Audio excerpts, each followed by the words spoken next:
విశ్వాసము అన్నటువంటి మన పునాది, మన జీవితాలకు నిత్య జీవము అన్నటువంటి పునాది, మన జీవితాలకు నూతనమైనటువంటి జీవము అన్న పునాది, మన జీవితాలకు మనం ఇంతవరకు చదివిన వాక్యం ఏదైతే చదివామో, గొర్రెపిల్లకు సింహాసనాసీనుడై ఉన్నటువంటి వాడి ఎదుట మనము నిలబడి ఆ కోటాను కోట్ల ప్రజలలో మనము కూడా ఉండి ఆయనకు స్తోత్రం స్తోత్రం స్తోత్రం అని చెప్పాలి అంటే ఈ పునాది మీద మనం ఇల్లు కట్టుకోవాలి.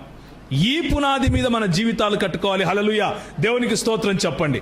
యేసు ప్రభువు గనక పునాదిగా లేకుండా మీ విశ్వాసం ఉంటే, కేవలము ఆయన ఇచ్చే అభిషేకం, కేవలము ఆయన ఇచ్చే తావీదులు, కేవలము ఆయన ఇచ్చే స్వస్థతలు, కేవలము ఆయన ఇచ్చే ఆశీర్వాదాలపైన మీ ఇల్లు కట్టుకొని ఉంటే, మీ విశ్వాసం కట్టుకొని ఉంటే, ఒకరోజు గాలి వస్తుంది, ఒకరోజు తుఫాన్ వస్తుంది, చెల్లా చెదరై పోతారు. అంటే ఏం చెప్తున్నానంటే దుంప నాశనం అవుతారని చెప్తున్నాను.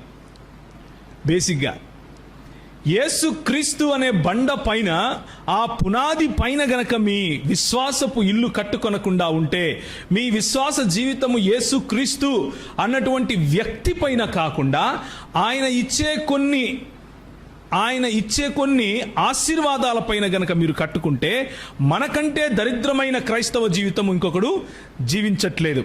ఆశీర్వాదాలు ఇచ్చేవాడిని వదిలిపెట్టి ఆశీర్వాదాల వెనుక పరిగెట్టే క్రైస్తవ్యము అస్సలు క్రైస్తవ్యం కానే కాదు. జాగ్రత్త పడాలి.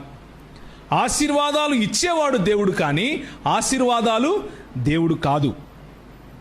ఆయన షడ్రక్ మేషక్ అబేద్నెగోలను ఒకసారి జ్ఞాపకం చేసుకుంటే వాళ్ళు ఏమన్నారు? మా దేవుడు మమ్మల్ని రక్షించే సమర్థుడు, ఆయన ఆశీర్వదించగలడు. ఒకవేళ ఆయన ఆశీర్వదించకపోయినా పర్వాలేదు. అది మన క్రైస్తవ వైఖరి అయి ఉండాలి. చాలలో పశువులు ఉన్నా లేకపోయినా, అంజూరపు చెట్లు ఫలించినా ఫలించకపోయినా, యెహోవా యందు నేను ఆనందించుచున్నాను. ఇది మన వైఖరి అయి ఉండాలి. అలాగని చెప్పి ఆయన మనకు ఇవ్వకుండా ఉంటాడా? మానవ మాత్రమే మనమే మన పిల్లలకు వాళ్ళు రొట్టె అడిగితే ఏమిస్తాం? రాయిస్తామా? రొట్టె ఇస్తాం. చేప అడిగితే కప్పలో పాములో ఇస్తామా? చేపల ఇస్తాం. అలాంటిది మన ప్రభువు మహా దేవుడు, ఆయన మనకు కావలసింది ఇవ్వకుండా ఉంటాడా అని దేవుని వాక్యం మనల్ని ప్రశ్నిస్తూ ఉంది.